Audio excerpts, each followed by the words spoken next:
From Tally to Cali, It's time to wake up. Wake up! Wake up! Warchant.com is your ultimate Seminole sports source. And this is Wake Up Warchant, presented by Zaxby's Now here's Warchant.com's Aslan Hajavandi. and Corey Clark.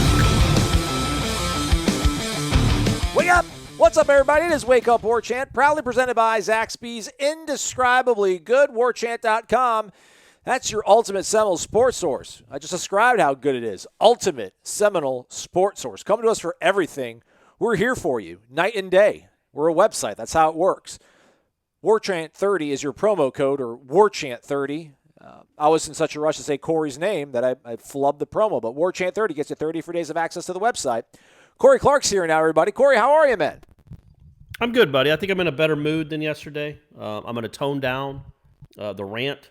I think it's at least, it'll be 75% less today. I've kind of come to grips with everything. I've moved on and more to acceptance. And now we move forward. We're on to NC State. What's funny, somebody on Twitter literally said, Aslan, I want you and Corey just to go ahead and complain the entire time because that's what I'm feeling. That's what we're all feeling. And then pillar of the program, James B. in Pensacola, commented on YouTube and was like, man, I did 30 minutes, but that's all I could do. Like, I'm tapping out. He was a little bit upset. Still love you, though, James. But, yeah, it's just funny. It's like some people, like, stop complaining. Other people, like, let it all out. What are you seeing? What are you feeling? I think my problem, the problem I had with yesterday's show is I kept saying the same thing over and over again. It's like, I get it. I felt like John King. Like, look, here. Biden has 253 points, 253 votes. Look here. Look if I touch Pennsylvania. That's 20. It's 273. It's over. Game over. Game over. We're not doing that yet, though. Now, look, let me come down over here to Arizona. Arizona right here, 11 electoral votes.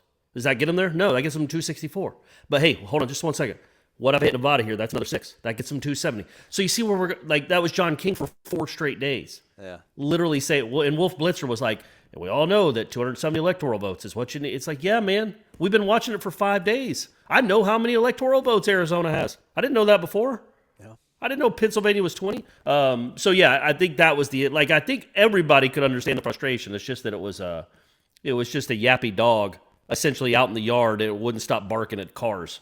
So I apologize, folks. I apologize. I'll be better today, I promise. Okay. We spoke to the coordinators and head football coach Mike Norvell on Monday. We'll get Norvell on Tuesday as well. Maybe some offensive players. It seemed to be that was kind of the case. And I think still is the case. We got Jordan a couple times on a Wednesday because of class discrepancies or whatever. Hopefully they can get practice in. Apparently it's going to be raining, it feels like, in Tallahassee for like the next, 72 hours. So hopefully they get through. I feel like I'm in this vicious cycle, Corey, of the show that, right now, obviously, with the way they've played the last 2 ball games. And that North Carolina game just feels, I don't know if it was real. Like, I don't even know, was that a dream? Did that really happen? Did Florida State really beat a top 5 team this season? But I get to the point where I'm just so disgusted, frustrated, upset. I think I'm almost getting apathetic, which is kind of the worst part of it. But it happens, the game happens on Saturday. You and I talk Sunday. We put the podcast out Monday. And then I hear the coaches talk, and I'm like, you know what? Yeah, they're kind of right. I think they'll be okay. Because, somebody was commenting about, hey, everybody would complain about the way Willie sounded after games and losses. And I'm hearing the same and hemming and hawing from Mike Norvell. And I don't agree with that. I say probably way too much, but a lot of people do when they're talking stream of consciousness and they don't have a prepared statement in front of their face. I haven't lost confidence in. I've kind of lost confidence in a way, but then when he kind of makes everything better. I don't know if he's just really good public speaker, but it makes kind of sense, the things he's pointing out and why things are the way they are. So I don't know. Like, here I am again. I'm kind of back to square one. We're like, okay, I get it. It's going to be a rebuild. It's going to take some time. Where were you after the comments from Norvell on Monday? Was anything he said that changed your mind or gave you different insight into how you felt maybe 24 or 48 hours ago? No. But we hear from Norvell a lot. We heard from him after the game. The same things he said on Monday were the things he said after the game, and the things that are true when you're talking about building a program.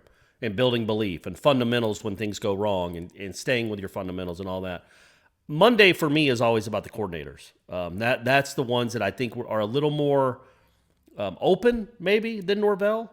And give you a little more insight into actually some of the issues or some of the problems. And going back to my hour diatribe on Monday's show, I did like that Dillingham at least had an explanation for the passes.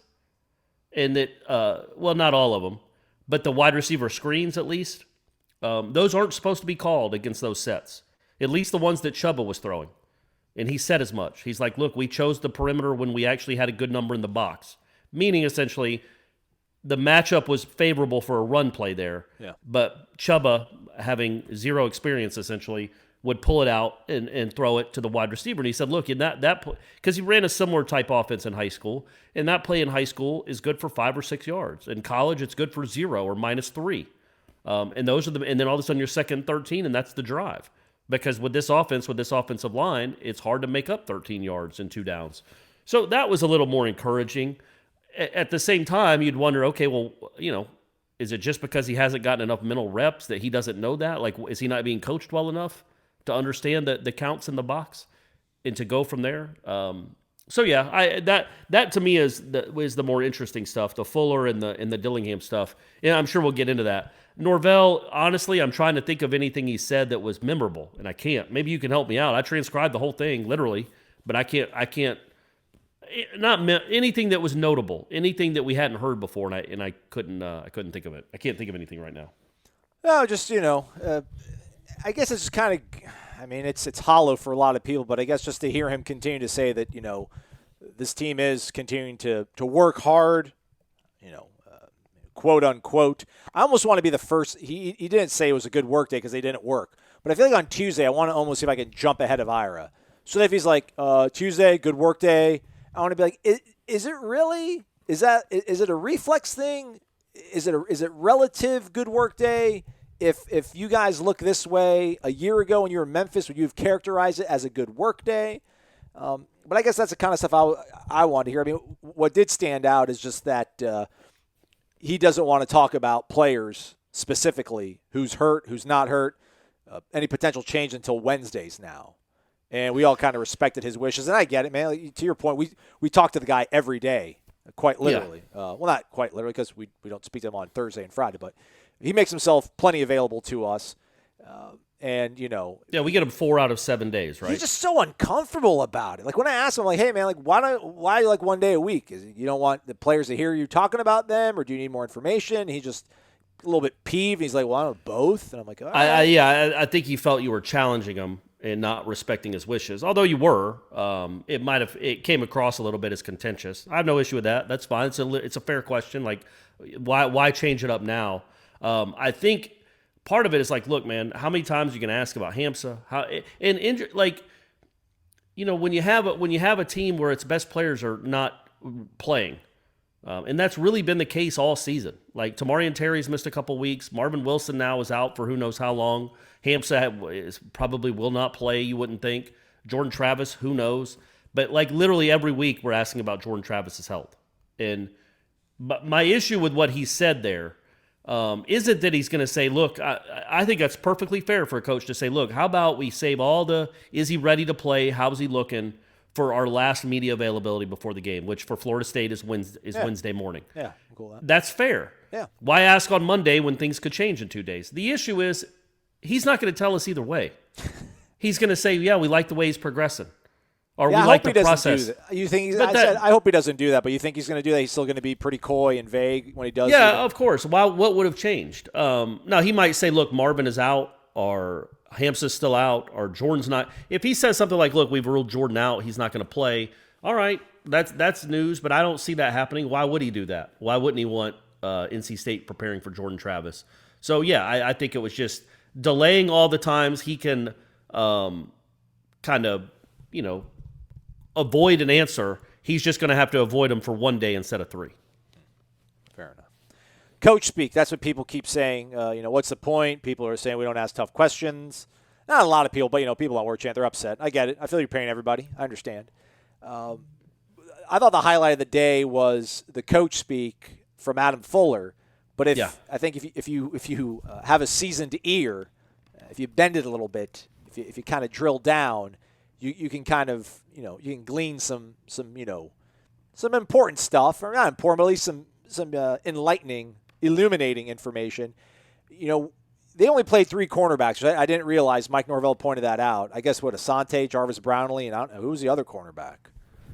I can't even think. Jarian Jones. Which people wanted us to talk about him dancing after like the false start or whatever. Pitt got on a field goal, but I mean, that's last month's news. We're past that. We're past that. Who danced? Who are they talking about? Jarian Jones. Yeah, he danced. They drew, I think, Pitt offside on a chip shot field goal. Maybe they drew him offsides, or they false started on a play, and Jarian Jones was like doing a little sassy. Was dance. it Jarian Jones or Brownlee? I thought it was Brownlee that did it. No, it was Jones. Well, Brownlee did it too then, because I know I saw him do it. Okay. And that's when they were down by either 14 or 17. And the Pitt, he actually was like over the top, kind of laughing at the guy for jumping, because it was his receiver that went a little too quick. And so Brownlee was like legitimately like kind of laughing and like almost pointing at him, like in a make fun of this guy sort of way, which, I'm not going to take too many shots at my man Brownlee. He does play hard. He's out there at least. You'd like to nip that in the bud a little bit. But again, you guys know how we feel, especially both of us, how we feel about that kind of stuff. At some point, it's a broken record. And I only break records and repeat them 100 times before I've had enough. And I think I've done a good bit on celebrating when you're down. But so I think like the theme for today for me is Coachspeak, and then the purge of the roster part of the fan base. So when asked about, obviously not an ideal situation, having to play 3 cornerbacks only, and kind of like, when were they prepared to kind of go into a game with that thin of a sort of backfield, and how it was suboptimal? Like the first thing Adam Fuller says is, he names out the guys that were playing. I want to read the quote because I just pulled it up. Go for it. He's talking about. Can you try to maybe tap into some sort of New England Matt Damon? Oh, I can't. Man, if I could do a Boston accent, that's how I would talk. Yeah, absolutely. I wouldn't even have a Southern accent anymore. I would just be Boston all the time. Yeah. The quote is, "We were thin in the secondary, with Ray being Raymond Woody and BG, Brendan Gant, starting at safety, and then Sidney getting put in there. By those names that we were missing some guys." So. Okay, so Coachspeak. There you go, everybody. That's not Coachspeak. Yeah. That's straight up. That's these guys aren't the ones that should be starting. Yeah. But we have to. So I thought that, to me, that, and I in the moment I'm like, man, what a great quote. Yeah. Like you can tell, but by those names that we were missing some guys, and they are. They're missing Renardo Green, they're missing Travis Jay, and they're missing the best safety in the ACC, or one of them, as Ira said. It's like the 1-year anniversary of them beating Boston College last year. Himsa had 22 tackles in that game. That's 22 tackles in one game by a safety. Yeah. That guy can cover some mistakes, some big mistakes. He turns 50-yard gains into 7-yard gains, or could. It's, again, not like that defense was great last year, but I guess we're seeing what last year's defense might have looked like without Hamza Nasruddin and Marvin Wilson. Like, Marvin hasn't been a factor almost at all. So the 2 best guys you thought you had coming back, neither one of them have played. One hasn't played a snap. The other one hasn't been himself. And this is kind of what you're left with. So I thought that was very illuminating. That, look, it's not like in the secondary, and Akeem Dent wasn't available. So they had 3 corners available. Miko Dotson, who knows? I assume he's with the program. Don't know. Don't see him on the sidelines. Certainly don't see him in games. So you had 3 corners available, and you had those 2 safeties that were starting. They moved Jaden Lars-Woodby to linebacker. So, you're playing Sidney Williams reps, and then Raymond Woody and Brendan Gant, who was out essentially all of camp, are your 2 safeties. It's a bad deal. They have been dealt a bad blow in the secondary. Nobody feels too sorry for him, obviously. But when you step back and look, like, what do they beat Georgia Tech with Nasruddin? In a healthy Travis Jay? Travis Jay was healthy then or not? I can't remember. I don't remember either. I think he was. Yeah, I think he was out there playing. Yeah, I think he was healthy there. But he was playing his first game. Yeah. So, do they beat? I don't know if they beat him with Naz. I don't know what his points per possession difference would be if Nasruddin's on the field, but it would matter for sure. These other two games, when you're playing literally without, how many 5-stars are on this roster on defense? I mean, Dent high was 4 or 5 rival. stars, probably 5. Yeah, like you got like Kando, yeah, Marvin. yeah. I don't think let's say high 4-star or 5-star players. So Marvin, Kando, Asante, Akeem Dent. Anybody else? Would be already? Sorry. Yeah, I forgot. Would be is a miss. He is not a 5-star player. Nasruddin has played like a 5-star player. He's not there. Marvin's not there. Akeem Dent's not there. They have not turned into the guys you thought they were going to be. Not this year anyway. And, you're hamstrung. Not making excuses for Fuller. There's no excuses to make. You've heard me rail on that guy for a month now. But when you step back and think, okay, this roster isn't overly that. Like if you'd have told me before the season, this is how many snaps, or this is the kind of play you're going to get from Nasruddin, Marvin Wilson, Corey Durden, Akeem Dent, I think I would have been like, yeah, they're not going to be good at all. And it's proven prophetic. Well, this kind of segues into the whole purge the roster thing. I think Kenny Dillingham said you put on the tape you'll see like 90% of the offense was battling. Not everybody, but 90%, which is a pretty good threshold. It's a pretty good high number. And then lay out here for a second. We asked just kind of I think Ira asked Adam Fuller just about if he's continuing to see sort of the buy-in, and this was Fuller's comments. I mean, I have a lot of faith and trust in these players from a standpoint of who they are and who they're trying to become, collectively and individually. Is it all of them? No, but it's the majority of them. And it's our job as coaches to continue to try and find a way to make sure that that's showing up on the field so they can get the results they want, because that's going to make them feel better. It's going to make them prideful of where they're at right now, and right now we're fighting to get that.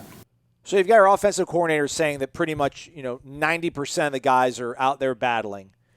You've got your defensive coordinator saying, is it everybody? No, but it's a majority. Now, majority, it could be 51%, so maybe not as high of a threshold as 90. And I'm not trying to indict the coaching staff here, and it's both, man. There's this roster is flawed. This coaching staff hasn't figured out a way to identify the best guys, or at least put them in positions to be successful. But it just kind of comes back to this whole I don't want to patronize the people that are listening to this, but this kind of fairy tale thing of, all right, man, these guys all are soft. They don't know how to play hard. They don't know how to play Florida State football to the standard.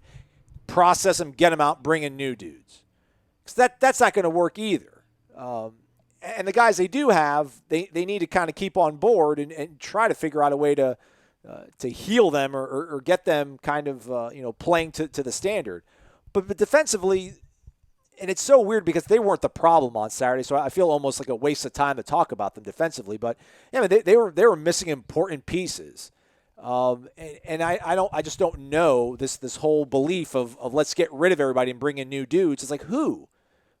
Josh Griffiths, where is he at? I don't think, has he even played he didn't play against Pitt. I don't know if he played against Louisville. DJ Lundy got very limited amount of reps. I don't think Sidney Williams is he's not your cure-all. Malcolm Ray, True Thompson, these guys got some run, but nothing that flashed. No, I think you're looking at it there's nothing that can save this season. Marvin could come back. Hampson could come back. Jernigan could come out of retirement. I think he's retired. Rashad Green, whatever he's doing. Actually, as I start naming these names, these people would probably help a lot. But nothing can help this year with this roster where they're going to win more than one more game. And look, the way it's trending, they might not be in a game the rest of the year. Maybe they can find a way to rally and get together and beat Duke. But the way it's looking, 2-9, 2-10, 3-9 is what your best bet.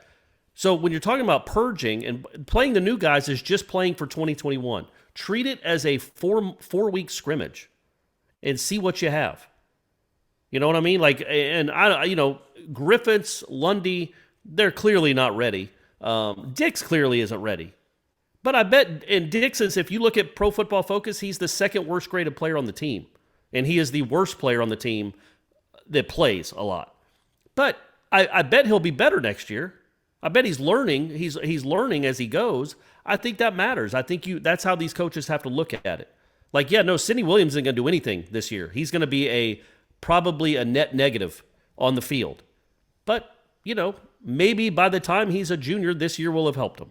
I don't know. I think that's how you have to look at it too. You can't just look at it like because I think you're looking at it like if we just play the young guys, then we got no chance against Virginia. We got no chance against NC State. I'm kind of looking at it from what I've seen the last 2 weeks. You ain't got no chance, period. So what's the harm? You get blown out when you try to play your best players that are available. So what's the harm in going in and trying to at least say straight up we're going for broke for next year? But again, what does that even entail? What does that look like? Does Schrader play more on the offensive line or at all? Does Chubba start at quarterback if Travis can't go? You hope. But does Portier get more action? Darren Williamson? By the way, it's Portier. Portier? Yeah, and you're Sidney right. Portier, that's it. It's spelled the same as the actor. And you're right. You're right, but you're wrong. I'm saying so. It's Portier. Portier. Yeah. Okay, Portier. I think that's easier actually. I don't have to do the Portier Portier. I think I can nail that. So Portier, there you go. See, 1 for 1. Brian Robinson. That's the thing. Like Brian Robinson looked good. He was dinged up. He went out there, looked good. Did he? Did he really look good? Well, he brought up one. What? He brought up one. So Dillingham brought up Brian Robinson and was proud of the way an effort he had on one of those wonderful wide passes to the wide receivers the horizontal passes that we love so much. He said that Brian Robinson held his block, helped give Keyshawn 9 yards, and it was against the senior DB that's a good player. And Brian Robinson, a freshman, he liked the way he competed. And again, that's a little thing. Right. But as a championship coach myself, Aslan, right, those little things matter. Those little things maybe you can project. Like, okay, if he's going to compete that hard and he's not going to be scared in the moment against the senior DB in a moment like that, then that portends favorably moving forward as long as if he's going to compete like that. But again, that's one tiny step. Like I'd like to see what he looks like catching a football.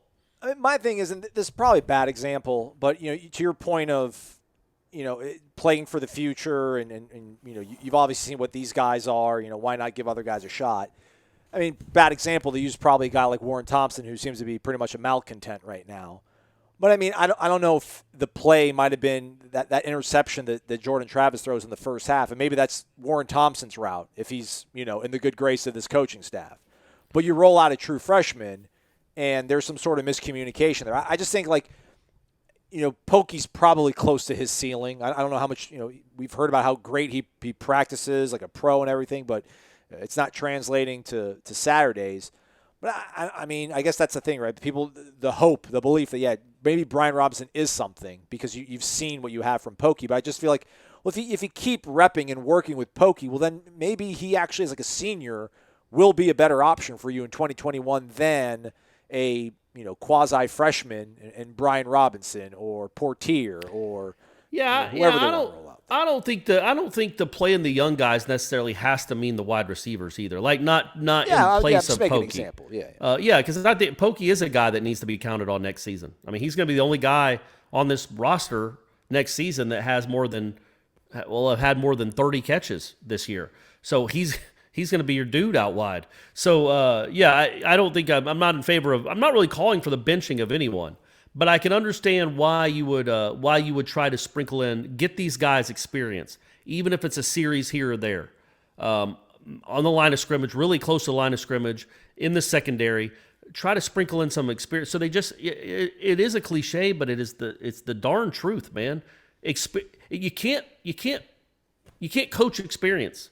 The only way I say this all the time. I was actually having that doesn't matter. I was having a conversation with someone about me starting in the business and journalism, and he's asked if I went to journalism school, and I said yes, and I said, but I'll tell you what, I learned more about newspapers and journalism my first 2 weeks on the job, actually in a real job, than I did in 2 years of school.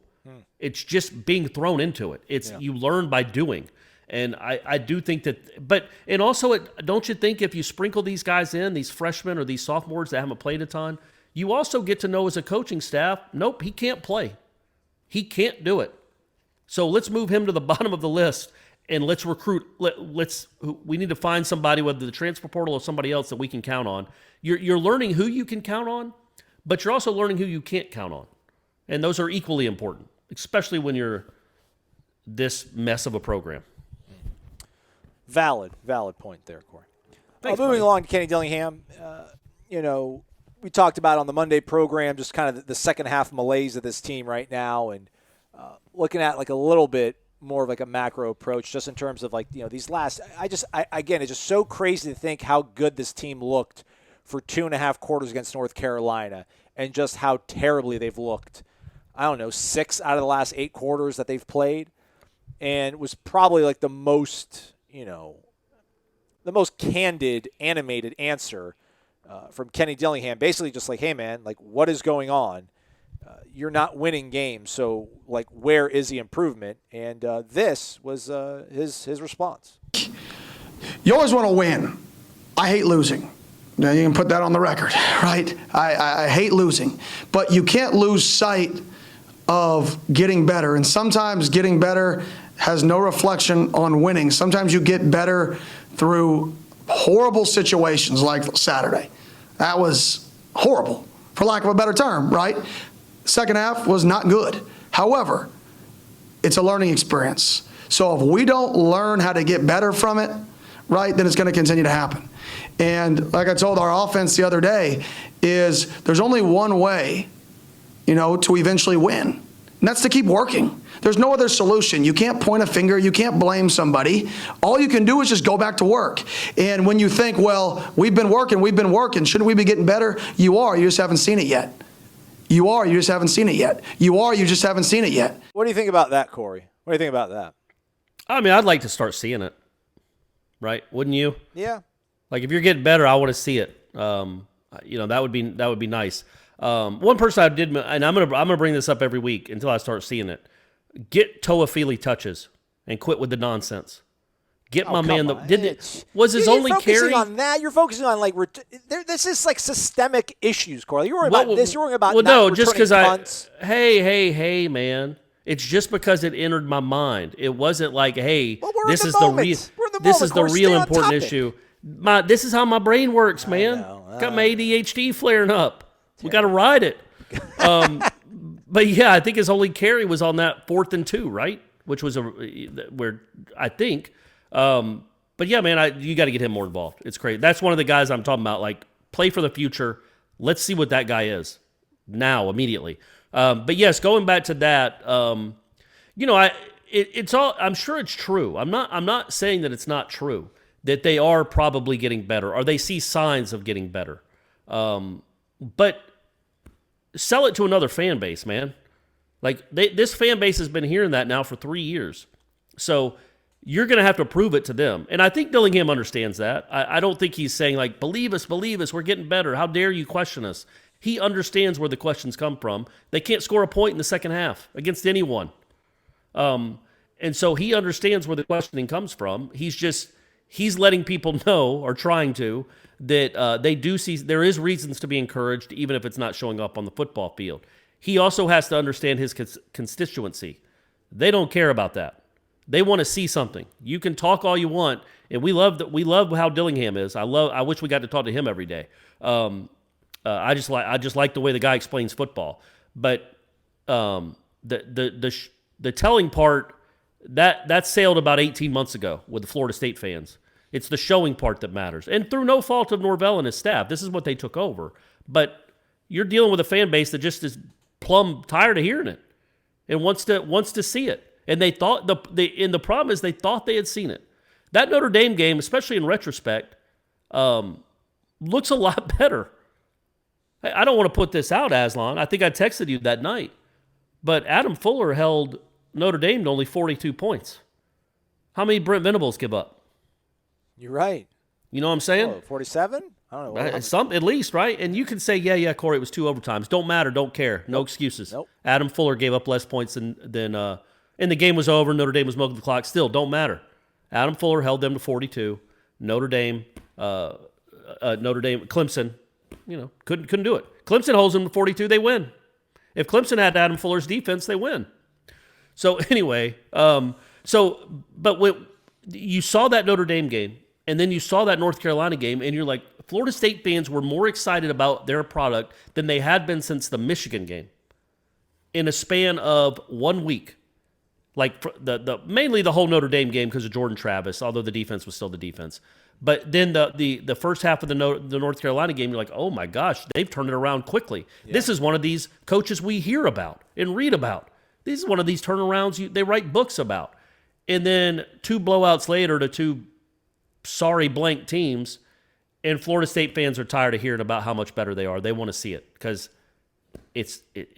nothing is showing up on Saturdays other than those first drives that prove that anything is any better. I guess what I was trying to go with it, and those are good salient points that you made, Corey. I mean, salient's your middle name. Right. Is that, finishing out that quote, Dillingham just talks about he's seeing the right effort, he's seeing the right approach from his players. Again, he said like 90% of the guys are out there battling. Adam Fuller's talking about majority of his guys are showing the desire to want to get better, to do the right thing. And then we sit here and we talk about get rid of this roster. I mean, God, man, no one likes Marvin Wilson's like, I Marvin Wilson, like he's got no friends on Warchant any longer. And everyone's, Hamza, what are you doing? Like you blank or get off the pot. It's just kind of crazy to see this whole kind of purging the thing. And then we come back to, I'm trying to like spin it forward into like, not like find a solution, but like, so what is it going to look like then? Like, so what are we waiting for? What is it going to look like next year that it won't look like this? So is it as simple as they can identify now, like the guys that are bought in, the guys that they can work with, the guys that can't, you process them out, and then you go into the transfer portal and you find enough kind of pieces to fill those holes to where you are, much more competitive? Because the Taggart comparisons to me is that I just like Willie had this like laid back cool, which was kind of neat, but then it wasn't neat when things started really going sideways. Like I'll always remember after the Syracuse game in 2018, he like his voice started trembling, like you could tell he was nervous, and he's like, hey, just we're gonna get it fixed. Like I promise you, we're gonna get it fixed. And like he said that a few times, like even like on a Monday press conference after a loss about just like, hey, we're gonna get it fixed. Like we're gonna get it fixed, and that's all you would kind of hear, and there was no like kind of substance to it. And it's like, well, man, like you really don't have a track record of, at least at this big, like turning around a yacht, like a pontoon boat, USF, Western Kentucky. Yeah, you're cool with that. But like this is a cruise liner. This thing is huge. You can't just hope and wish it to fix it. So I don't know if I think I'm hearing stuff from the staff that makes me feel like they realize that it's not a hope and wish situation. Like they have to have a plan in place, and maybe it is to everybody's hope that it is going younger and it is trying to flesh out the fat of this roster and then get the right pieces in. Because is it 6 or 7? It's 6, right? It's 6 or 7 players away from being like an 8-5 team in a normal season, right? Which is reasonable to expect right now. Well, look, man, how many players was Miami away? Wasn't Miami 6 and 7 last year? The same record as Florida State. I know they beat Florida State, but then they also lost to Georgia Tech and lost to FIU, and then got shut out in their bowl game by Louisiana Tech. And that was before Louisiana Tech had Tyler Grubbs. Oof. So, I mean, imagine if Grubbs had been on that Bulldog defense. Are you kidding me? Can you get negative points in a football game? Diaz isn't even there. Man, Diaz gets run. Yeah, you're right. If Tyler Grubbs is playing. So that was, what did they get, a kicker? They got a transcendent, not Jameis Winston level, but a very, very, very good quarterback. And that changed everything. Well, come on. We're talking about Jordan Travis being elite. I mean, De'Aaron King's then, if we're going to throw the E word around, then you probably have to attach it to him too. No, I don't think Jordan Travis is elite. I think Jordan Travis is an elite runner. I wouldn't call him an elite quarterback. De'Aaron King's close to an elite quarterback. But again, is he Joe Flacco? I don't know. It's not for me to say. Right. But he's very, very, very good. He changed the offense completely. But they got a kicker, they got 2 defensive ends, and they got a quarterback. And I'm sure and an offensive lineman, right, from Houston as well. Yeah. 5 or 6 players. Now, they were very key positions, and they were very good. The guys that are just the transfers that just kind of come in and plug in and are depth purposes, they're not programmed. But you can get, Miami's probably going to go win 9 games this year, 9 or 10 games. Didn't recruit all that well either, I don't think. It's just the transfer portal was incredibly good to them. And so you can hope that happens with you. And if that happens with you, then all of a sudden recruiting gets better in 2022 and beyond. So my point being, yes, maybe it is just 6 players, 5 or 6 players. They got to be the right players at the right positions, but yeah, Miami hit a home run at virtually every transfer they got. The kicker's incredible. Kicker's really good. Yeah. And then De'Aaron King is... The Gators, did you see the Gators kicker? The guy freaking like 51-yarders, extra points. Yeah. So yeah, man, the transfers matter. The transfer market is important, and Miami hit a home run, and they got probably the most impactful transfer in the country at the quarterback position. You could argue they got like 3 of the top 5 most important transfers in the country. I don't expect Florida State to get that, but they can get lucky and get a couple. Anyway, and yeah, they are saying the right things, and I do think it's Norvell it's the same stuff over and over again because it's what he believes in. It's just hard work. It's just, I'm going to run this program this way. They have to catch on. We're going to make it hard for them. They have to buy in. All the stuff we've heard over and over and over again, but it's true. Jimbo built it the same way. Like, he built it with NFL talent, sure, but if that NFL talent didn't buy in and wasn't hungry and didn't believe, most importantly, in their head coach, 13 doesn't happen. 14 isn't exactly a great example because it always seemed like they played down to their competition, but they still won games, and it was still NFL talent on that team. So just win, baby. Yeah, that's all you had to do. So,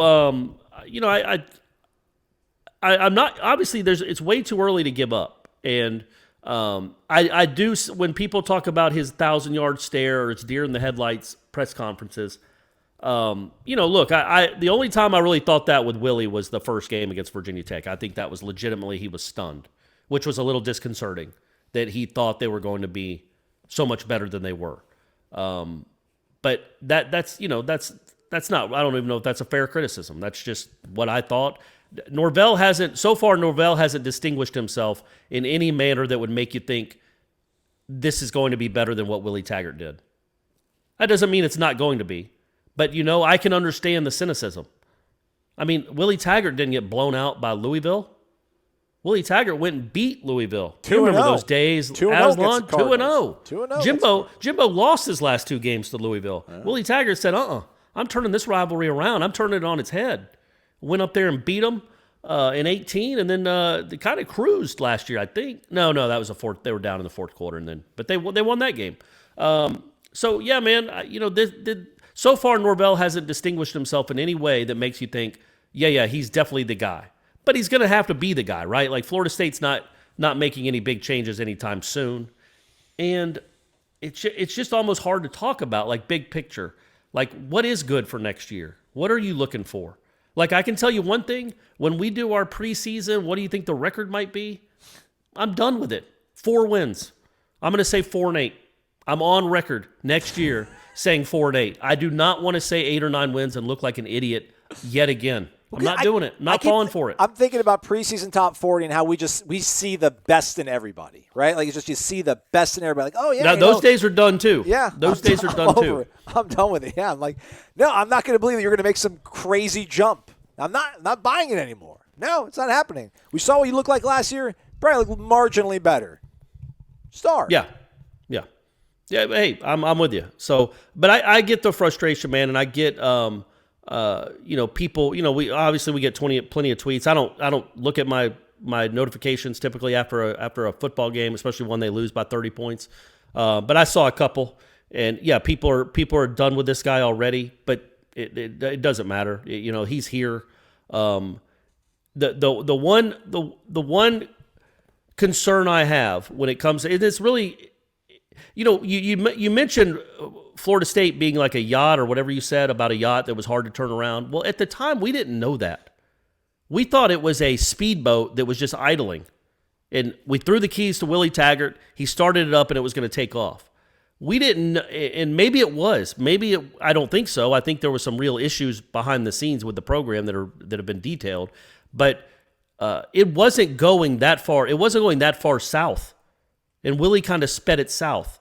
So this is a different program a little bit than what Willie Taggart took over. Willie Taggart did have a history of turning around programs. Pontoon boats, though. Small. Pontoon, yes, exactly. Not mega yachts. Not this scrutinization, not this sort of pressure. Exactly.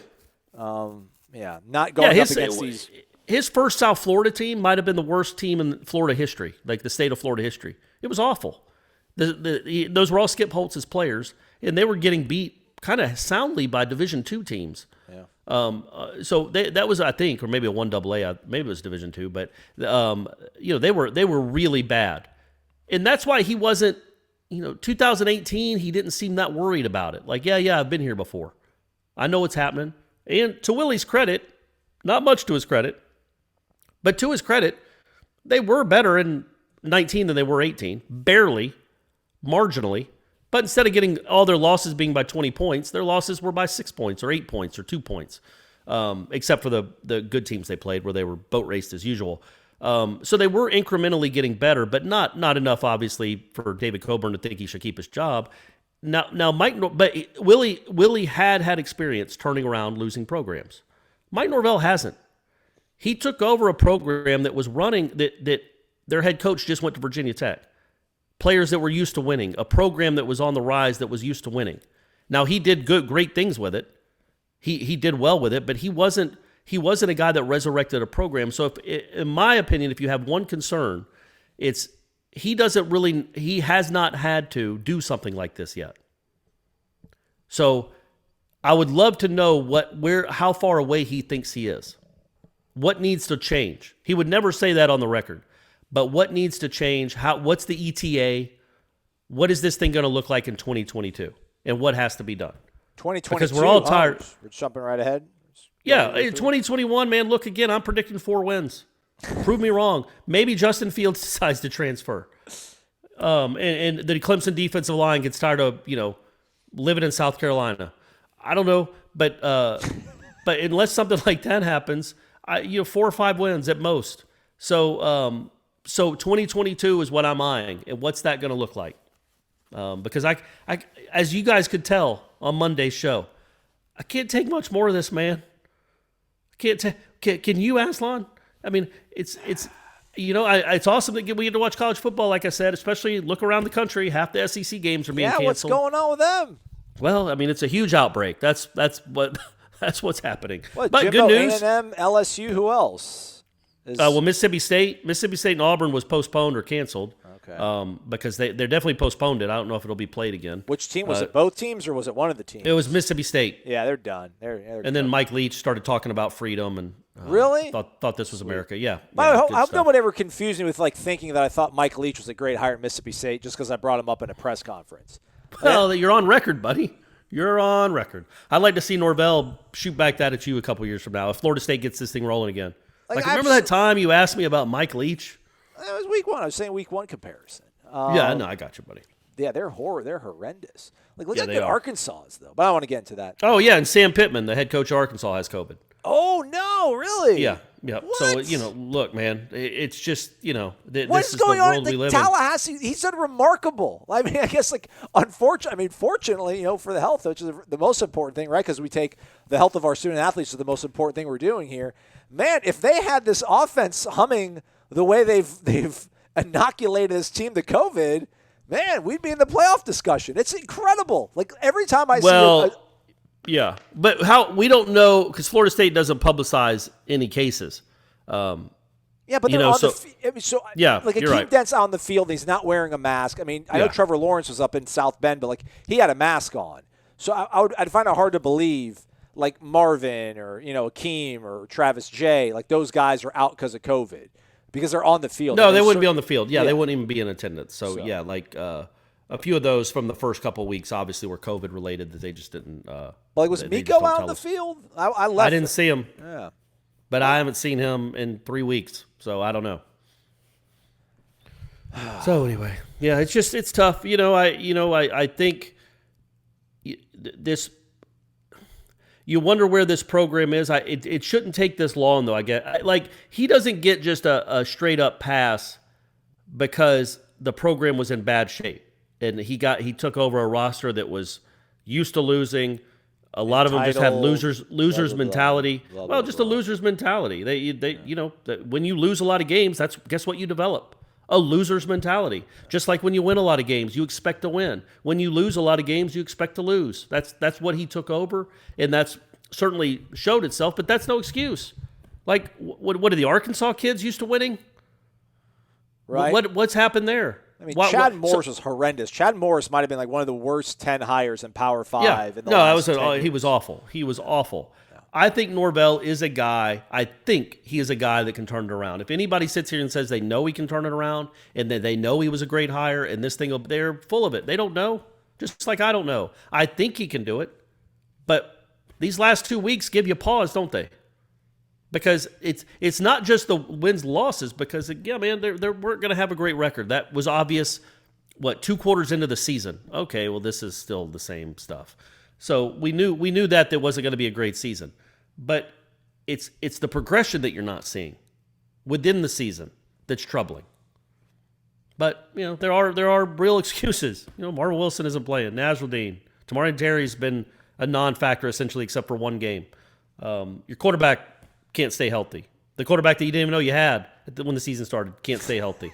Your offensive line is a freshman and still not very good. Toafili, he did something to you guys and you hate him and you won't play him. I got it. It's a lot of things. There are a lot of obstacles they're overcoming. But you hope that these next 4 weeks, don't you think they're crucial? Again, wins and losses don't matter. Get good at something. See improvement at one position group. Over the next 4 weeks. There's 4 more games, isn't there? God, there's 4 more games. Well, games. 5 if you want to count the bowl game, which I assume they'll have one. Yeah. You know what the best case scenario is? The bowl game against Louisiana Tech. So we can get right to Tyler Grubbs' hotel room and kidnap him? Like Celtic we don't have style? to do. Look, we're not have to do that. Are we going to be socially? You can't socially distantly kidnap someone. Right.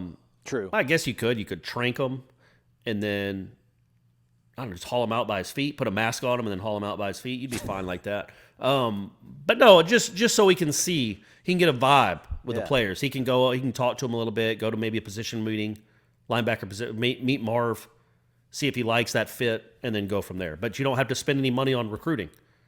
Because he might be in the same hotel. He's definitely in the same city. Yeah. So you do it that way. What's going on with basketball? You excited for basketball, Corey? Yeah. Well, you know what? The draft is next week, like eight days away. You hear a lot of talk about Patrick Williams being a potential top 10 pick. What? Yeah. He's flying up draft boards. I've listened to 2 podcasts where these draft experts both talk about. One said the Spurs at 11. That he would not get past the Spurs at 11, and another one said he heard he would go in the top 9. Nice. So you got Patrick Williams. Devin Vassell will also be drafted at some point in the first round. Trent Forrest probably some point later. So that's something to look forward to. Other than that, no. The schedule is supposed to be released later this morning. If you're listening to this on Tuesday, the actual basketball schedule, you'll know when games are being played. Yeah, they're supposed to be released this morning. Got that going for us too. And you'll get to watch a team that wins games, you hope. That'd be fun. So who do we got? We still got MJ Walker. Okay, yeah. Malik Osborne. Okay, yeah. Raekwon Gray. All right. Raekwon Evans. Okay. Wyatt Wilkes. Anthony Polite. So you got some defensive guys already. None of those are oh my gosh, a bunch of NBA guys. MJ Walker's a good player, though. MJ Walker, he took a big step from sophomore to junior year. If he takes a similar step, he'll be one of the better players in the conference, or should be. And then also you've got the 2 newcomers that you really like are Scotty Barnes, who's a potential lottery pick. Potential lottery pick at like a 6'8" point guard. He'll at least play point guard some. And a whirling dervish of a defender, and then Sardar Calhoun, who is a Leonard compared him to like a Tim Pickett. Maybe not, he's not going to average 22 a game. Nobody does. LeBron wouldn't average 22 points a game for Florida State. He wouldn't play enough. He'd get 21 minutes.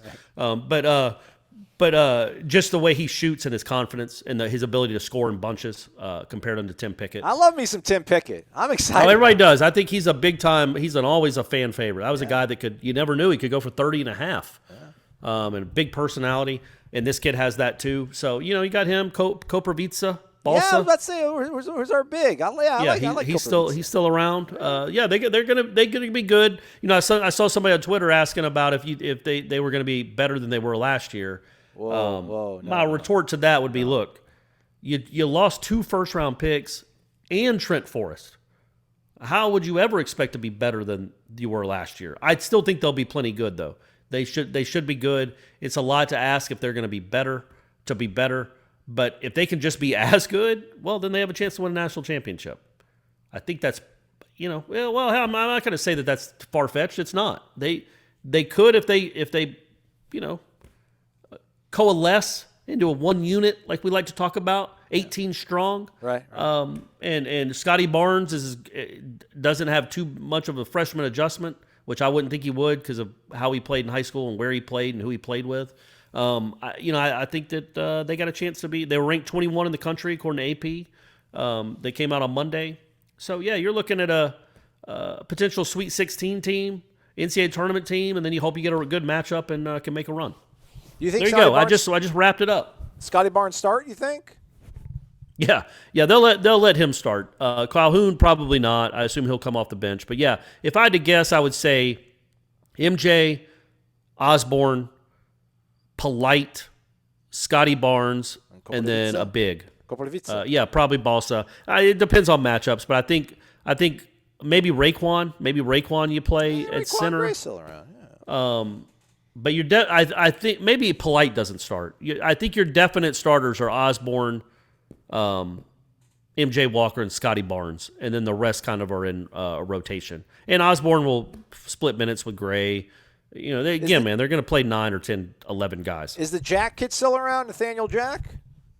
I think so, but I don't know that he's really in there.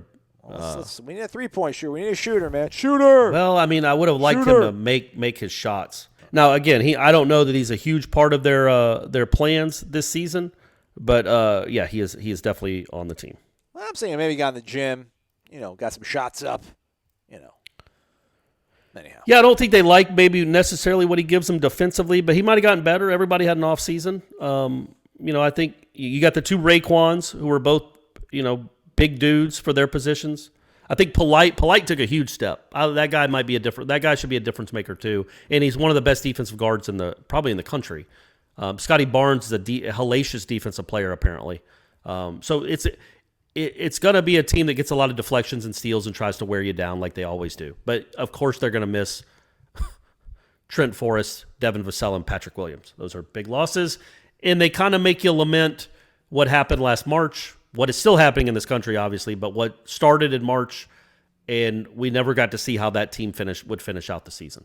Unless you're on Warchant and you read how they made the national championship game and then won it. Yeah, and Dick Vitale wrote a book about it too, so it's a good year. It's a good year for the Noles. Yeah, I mean, they should hang a banner, honestly. You can't prove that they weren't going to win it, right? You're right. You can claim it. It'd have more credence than like half of the SEC championships from the 20s in football. Oh, we were 4-1, and we beat a teachers college from Iowa by 36 points. National championship, 1922. We lost our bowl game, but they already gave us a crown. They already gave us the so we weren't in it. We didn't care about it anymore. Yeah, like those championships are just absurd. So Florida State should hang a banner. 2020 national champs. Prove it didn't happen. There we go. Prove that you deserve it. Because you don't. Florida State was going to win it. You can't prove otherwise. All right, so we'll react to the schedule, and we'll also hear from Coach Mike Norvell and some offensive players we are assuming later on Tuesday. Are we going to do live show Tuesday, Corey? It's up to you, buddy. I'm kind of down with the Thursday, to be honest with you. I like that a little bit. Seemed like we, I think Thursday might be the way to go, to be honest with you. Okay. All right. Well, maybe it's Thursday then. Get a little closer to the game. Yeah. Plus, I'll be a little further away. There'll be 3 extra days or 2 extra days from the debacle that I saw on Saturday, so I'll be in a better mood. Okay. And trust me, we want to keep James B. happy. That's right. That's right. So whatever we got to do to keep him happy. Come home, James. I feel like 2 or 3 days later will be he'll have a little time away from us, and then he'll be longing for the show again. Head over to warchant.com. Corey's going to be live transcribing the press conference, and we'll also have reaction, I'm sure, once the schedule is unveiled. Warchant.com, your ultimate Seminoles sports source. Promo codes WARCHANT30, 30 free days of access. He's Corey. I'm Azal. Thanks for listening to Wake Up Warchant, presented by Zaxby's, indescribably good. And now, a math lesson. Let's say the Zaxby's chicken finger plate comes with 4, 5, or 6 hand-breaded fingers and 1 side of Zax sauce. Plus, you can try them with Zax sauce, honey mustard, hot honey mustard, tongue torch, teriyaki, wimpy, nuclear, barbecue ranch, sweet and spicy, insane. How many possible combinations does that make? Carry the 2 with a remainder... a lot. Zaxby's chicken finger plate. The sauce abilities are endless.